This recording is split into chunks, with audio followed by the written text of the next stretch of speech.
મને બહાર કાઢો. એ કોઈ હોય તો મને બહાર કાઢો. હે હું છું કેમ દેખાડો કરો? એ હું ઝાડવામાં હલવાઈ ગયો. જો બોલો એમ તો કેમ ઝાડવામાં હલવાઈ ગયા? એ અહીંથી જાતો તો ને તે મુંગટ ઝાડવામાં હલવાઈ ગયો. જો બોલો તો આવડો મોટો માથે મુંગટ પહેર્યો ઈ તમને ખબર ન રહી? પણ આપણે રોજ અહીંથી ધારવી. મને ભૂલાઈ ગયું માથામાં મુંગટ છે એમ. ઈ તો હારું છું હું આવ્યો, નકર હાન હુંધી ઝાડવામાં આમ જ ઉભા રહેત ને. હવે વાતું નથી કરવી, મને તો બહાર કાઢો. એ હારું. ઉભા રહેજો. હાશ, હારું છું લ્યો. મને તો માથું દુખવા માંડ્યું તું. આમ કઈ બાજુ જતા હતા? એ કેહા કાકા વાડીએ જાતો તો એને કહેવા હું રાવણ બનવાનો છું એમ. એ તો કેહા કાકાની વાડીએ નહીં જવું. હાલો પેલા ગામમાં જાવી, બધાને કહેતા આવી તમે રાવણ બનવાના અને વળતા જલેબી લેતા આવી. હવે ગામ ફરતા મેં 5 આટા માર્યા, બધાને ખબર પડી ગઈ હું જ રાવણ બનવાનો છું. જો બોલો ગામમાંથી આવ્યા તો પછી જલેબી લેતા હોય ને. પણ દુકાને હજી જલેબી બનતી હતી. પણ ઘડીક બેહાય ને. ના રે ના, દુકાને બેહું તો ગામના બધા મને મારવા ન માંડે. હવે એમ થોડા તમને કોઈ તાપલી મારે. હવે ગામના બધા વાટ્યા છે રાવણ મારવા હાટું.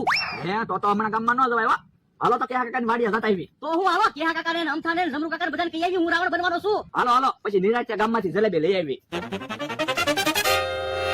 તમે જોવો આ દશેરા છે ને બધા જલેબી ને સોડા ફોલીને ખાય ને તો હું ત્યાં બેઠા બેઠા સોડા ફોલીને ખાવ. કેહા કાકા હું ખાવ છું? ઓય બાપા તને ખબર ને આ દશેરા છે બધા જલેબી ને સોડા ફોલીને ખાય તો બેઠા બેઠા સોડા ફોલીને ખાવ.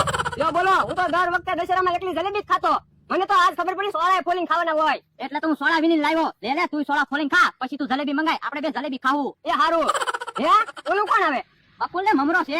ઈ કેહા કાકા રમતાભાઈ બેઠા છે ને. હા બેઠા બેઠા સોડા ફોલીને ખાવી. કેમ સોળા ફોલીને ખાવ? આ દશેરા છે ને તે બધા જલેબી ને સોડા ફોલીને ખાય ને એટલે. એલા સોળા ફોલીને ન ખાવાના હોય, સોળા ફળી ખાવાની હોય. એટલે એ સોળાના લોટની બને, ફાફડી ગાંઠિયા જેવી આવે. હે કેહા કાકા હું તમે છે પાછા કે જલેબી ને સોડા ફોલીને ખાવાના હોય. પણ મને તો આજ ખબર પડી સોડા ફળી અલગ આવે. યો બોલો તમને સોડા ફળીમાં ખબર નથી પડતી તો તમે એટલા બધા વરા કાઢ્યા છે. વાડીએ કેમ પણ રાવણ કેમ બન્યા મમરા ભાઈ? હે મમરાબા આપણે રાવણ મારવાનો કાર્યક્રમ તો બપોર પછી છે. તમે અત્યારમાં કેમ રાવણ બની ફરો? ગામના બધાને ખબર પડે ને હું રાવણ બનવાનો છું એટલે. ઠીક હવે વાતો નથી કરવી, કોક જલેબી તો મંગાવો, જલેબી તો ખાવી.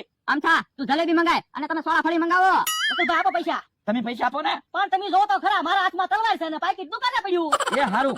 આયો 5 રૂપિયાની સોળા ફળી લેતા હો અને તમે છે ને 500 રૂપિયા આપો, જલેબી લેતા હો.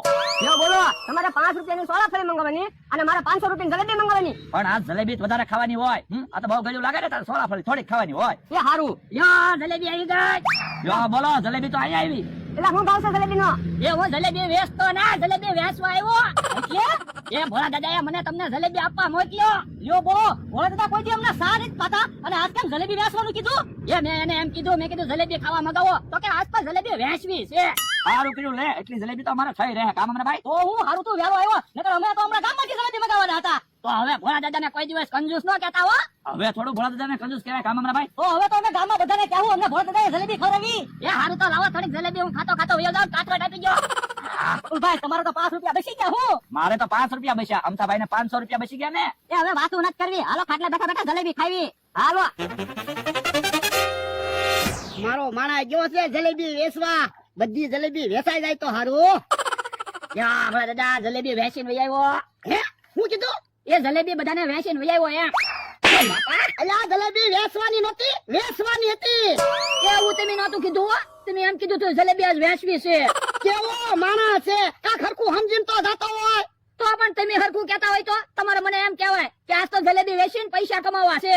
અરે યાર મેં એમ જ કીધું તું, પણ તું સમજો નહીં એમાં હું શું કરું?